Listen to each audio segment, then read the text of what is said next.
not, Thank you, Mr. Mr. Chair. King, you have 2 minutes and 11 seconds to close it here. You want to use it? Yes, I do.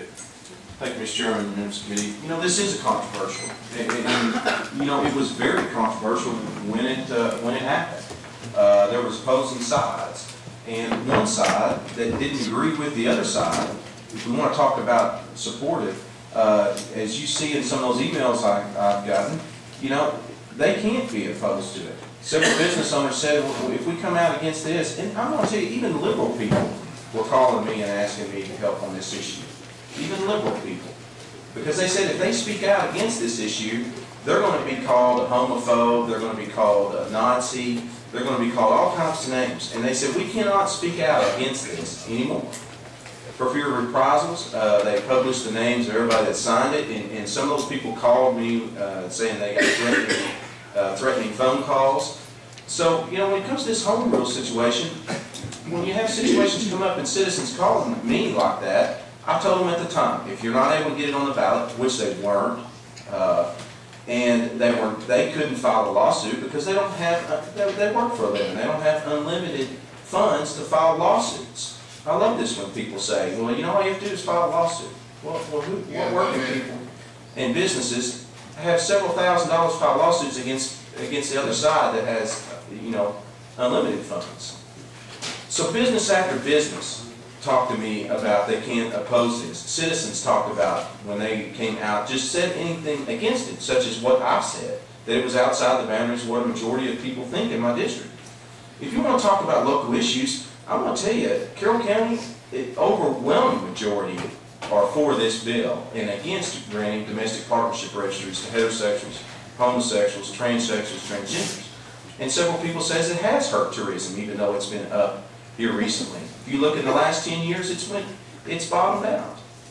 So, you know, people have a right to be able to speak up. And anybody that can see this can see, as Mr. Cox pointed out, the intentions of trying to do this. As I've said, the right path to do this, if it conveys rights, then... Time is up. All right, thank you, Mr. Members, thank you.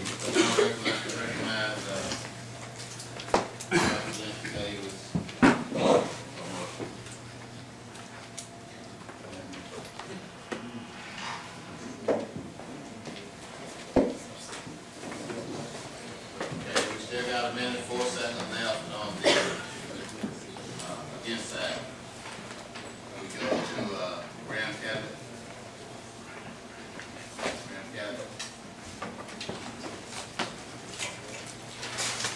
Thank you, Mr. Chairman and members. My name is Graham Catlett, and I'm representing the ACLU today. Briefly, let me just say that 35 years ago, this General Assembly granted your hometowns home rule. And the reason that we did that, the reason the General Assembly did that in this state is because we have a rich tradition in America, in Arkansas, of being independent. We are individualistic. We like to govern ourselves. And we don't want unnecessary state control over our local affairs.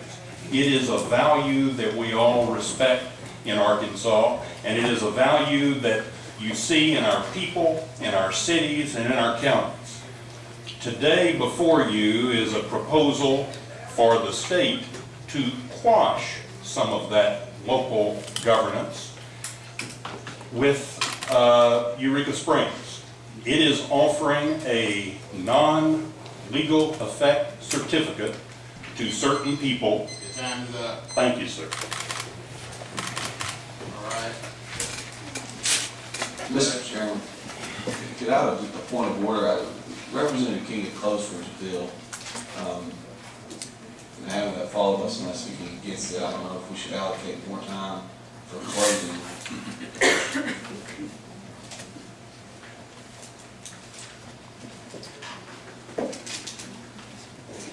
Our chair is going to keep it where we are.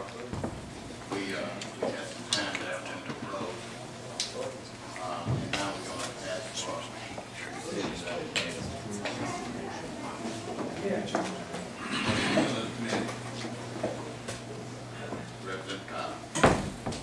Motion to pass.